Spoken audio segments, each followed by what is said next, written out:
अस्सलामुअलैकुम दोस्तों। आज मैं आपको इस लेक्चर में डी मल्टीप्लेक्सर के बारे में बताऊंगा। याद रहे कि ये टॉपिक एक छोटा सा टॉपिक है, मगर इससे मुतल्लिक बहुत से इंपॉर्टेंट क्वेश्चन आते हैं जो कि आपके लिए बहुत ज़रूरी हैं। अगर आप इसको समझ लेंगे तो आप उन क्वेश्चन को इजीली सॉल्व कर सकते हैं। जैसा कि अब हम डिकोडर में जानते थे, हमारी इस साइड पे 2 इनपुट्स होती थी या 3 होती थी या 4 होती थी, डिपेंडिंग करता था। लेकिन अब यहाँ पे क्या होगा, यहाँ पर हमारी जो इनपुट की तादाद है वो एक ही होगी, वो हमेशा 1 रहेगी डी मल्टीप्लेक्सर। और इसकी शॉर्ट फॉर्म जो होती है वो डी मक्स कहते हैं, ठीक है। तो इसकी फुल फॉर्म जो है वो डी मल्टीप्लेक्सर है। 1 इनपुट होगी, सिर्फ ओनली 1 इनपुट होगी। तो ये जो 1 है ये इंडिकेट कर रहा है ये इनपुट, और आउटपुट जो है वो इसमें ज़्यादा होंगी। जैसा कि डिकोडर में भी यही था कि इनपुट्स की तादाद आउटपुट्स की तादाद से कम होती थी। तो अब यहाँ पे देखें तो 4 जो है ये आउटपुट्स है। अब ये देखें तो ये जो S1 और S2 है ये सिलेक्शन इनपुट्स हैं। इन्हीं इनपुट्स की बुनियाद पर और एक फार्मूला है जिसकी बुनियाद पर जो है वो ये आउटपुट हमें मिलती हैं। अब वो फार्मूला बहुत ज़रूरी है। अब वो फार्मूला जो है वो है 1 × 2n, यानी कि 1 × 2n। अब ये जो 1 है ये इंडिकेट कर रहा है इनपुट्स को, और जो 2n है यानी ये वाला जो फैक्टर है ये हमें आउटपुट को शो कर रहा है। इसी तरह ये जो n है ये हमें बता रहा है कि ये सिलेक्शन इनपुट्स है। अगर हम 1/4 को मैं इस फार्मूले के मुताबिक सब्सटीट्यूट करूँ तो ये 1 × 2 हो जाएगा ना, क्योंकि ये जो है 4 जो है उसे हम 2 भी तो कहते हैं। अब ये देखें 1 × 2 इस तरह है। अगर वो पूछे कि 1 × 4 के डी मल्टीप्लेक्सर में कितने इनपुट्स हैं, तो आप उसको फार्मूले को इसके मुताबिक सब्सटीट्यूट करेंगे। आप कहेंगे कि 1 उसमें क्या है, इनपुट है। अब 2 जो दूसरा फैक्टर है वो हमारा क्या होता है, आउटपुट होता है। तो 2 जो है वो क्या होती है, 4 होती है। तो हम कहेंगे 4 आउटपुट आएंगी मैक्सिमम। और इसी तरह मिनिमम हमारे पास 1 हो सकती है और मैक्सिमम जो है वो 4 होंगी, यानी फार्मूले के मुताबिक।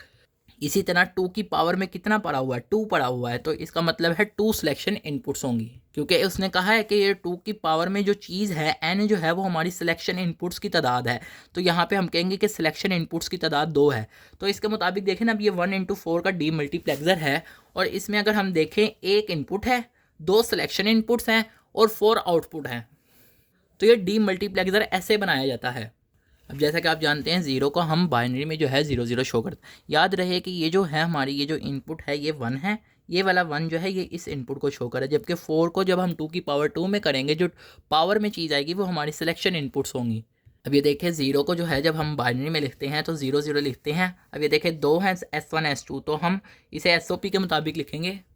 तो ये देखें SOP में हम 0 को जो है एक्चुअल वेरिएबल नहीं शो करते, उसका कॉम्प्लीमेंट शो करते हैं। तो यहाँ पे भी कॉम्प्लीमेंट शो कर रहे हैं। S1 की लाइन में आ रहा है 0 तो S1 कॉम्प्लीमेंट, इसी तरह S2 की लाइन में 0 आ रहा है तो S2 कॉम्प्लीमेंट। इसी तरह 1 जो है देखें तो 1 को हम बाइनरी में जब लिखते हैं 0 1 लिखते हैं, और 0 जो है S1 वाली लाइन में आ रहा है तो S1 कॉम्प्लीमेंट, और 1 जो है S2 वाली लाइन में आ रहा है तो इसे S2 लिखेंगे। इसी तरह 2 है, इसी तरह 3 है।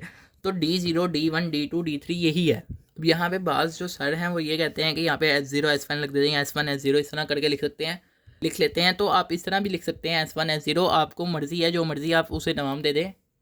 जिस तरह मैंने अब यहाँ पे S1 S2 दिया, आप यहाँ पे S1 आप यहाँ पे S1 लिख लें, यहाँ पे S0 लिख लें, या यहाँ पे S0 S1 लिख लें, तो आगे पीछे कर सकते हैं, आपकी मर्ज़ी होती है, ये कोई रूल नहीं है।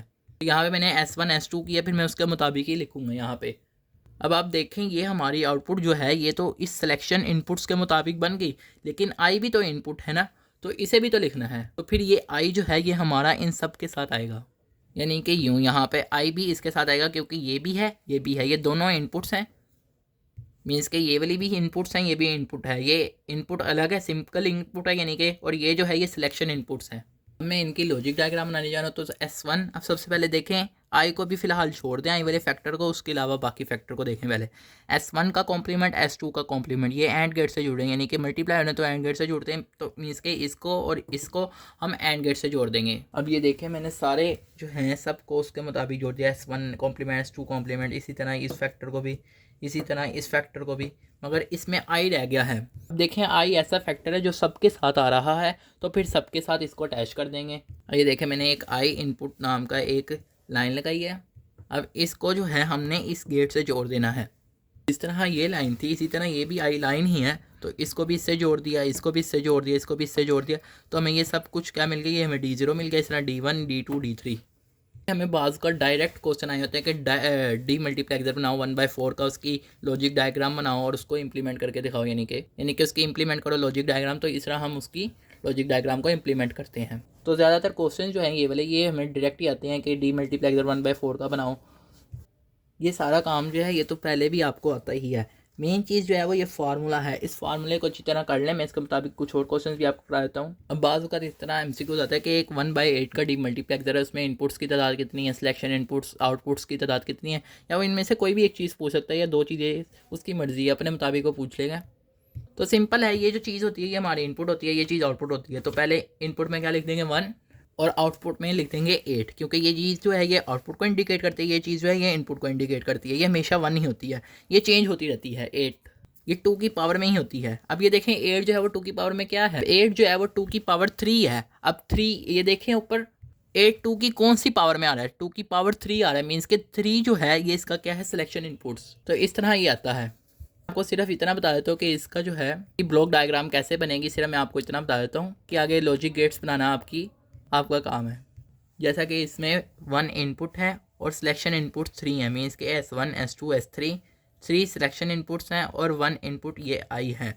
और उसके बाद आउटपुट 8 है, जिस तरह D0 D1 D2 D3 D4 D5 D6 D7। तो ये टोटल 8 आउटपुट है। तो ये इस तरह 1/8 का डी मल्टीप्लेक्सर बनता है।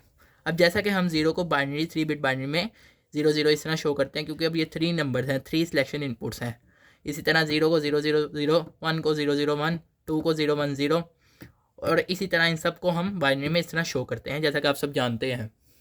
अब जैसा कि हम जानते हैं 0 को हम उसका वेरिएबल का कॉम्प्लीमेंट शो करते हैं, SOP फॉर्म में लिख रहे हैं। तो इस तरह इन सब को SOP फॉर्म में लिखेंगे। S1 का कॉम्प्लीमेंट 0 को 0 S1 वाली लाइन में आ रहा है, इसी तरह 0 S2 वाली लाइन में आ रहा है, तो इसे S2 का कॉम्प्लीमेंट, इसी तरह 0 S3 वाली लाइन में आ रहा है, S3 का कॉम्प्लीमेंट। इसी तरह इन सब को लिखेंगे। अगर 0 है तो हम उसको वेरिएबल का कॉम्प्लीमेंट लिखेंगे, और अगर 1 है तो उसे हम एक्चुअल वेरिएबल लिखेंगे। तो जिस तरह आप यहाँ पे देखें 7 है तो ये 111 है, और यानी कि S1 के नीचे भी 1 है, S2 के नीचे भी 1 है, S3 के नीचे भी 1 है। तो इन सबको हम एक्चुअल वेरिएबल शो कर रहे हैं। अब यही चीज़ जो है हम इसके मुताबिक हम यहाँ पे लिख देंगे, यानी कि 0 वाला है तो 2 से D0 में लिख देंगे, 1 वाला है तो D1 में, इसी तरह 2 वाला है तो D2 में, इसी तरह 3 वाला है तो D3 में, इसी तरह 4 वाला है D4 में, इसी तरह ये सब लिख देंगे। अब ये सब लिख दिए हैं, लेकिन ये अभी सिलेक्शन इनपुट्स लिखी हैं। अभी हमने I वाला वेरिएबल नहीं लिखा, क्योंकि ये भी तो इनपुट है ना। तो अब इसको भी फिर इसके साथ लिख देंगे, जिस तरह हमने पहले भी लिखा है। अब ये देखें तो अब I भी इनपुट है, तो इसे भी लिख दिया। अब ये इस तरह हमारा फाइनल 1/8 का डी मल्टीप्लेक्सर बन गया, और हम इसे 1/8 डीमक्स भी कह सकते हैं, क्योंकि डीमक्स जो है वो शॉर्ट फॉर्म है डी मल्टीप्लेक्सर की। तो ज़्यादातर काम मैंने करा दिया है। अब इसका सिर्फ हमने लॉजिक गेट्स ही बनाने हैं, जो कि बहुत ईजी है। तो मेन चीज़ जो है वो फार्मूला है, फार्मूला आना चाहिए, बाकी चीज़ें आपको खुद ब खुद कर सकते हैं। आप सब दोस्तों का शुक्रिया लेक्चर सुनने का, और आप सब दोस्तों से गुजारिश है कि इन दोस्तों ने अभी तक चैनल को सब्सक्राइब नहीं किया, वो चैनल को सब्सक्राइब भी कर लें, और आप सबसे जितना हो सकता है अपने दोस्तों के साथ शेयर करें, ताकि ज़्यादा से ज़्यादा दोस्तों को आसानी से ये सब्जेक्ट समझ आ सके।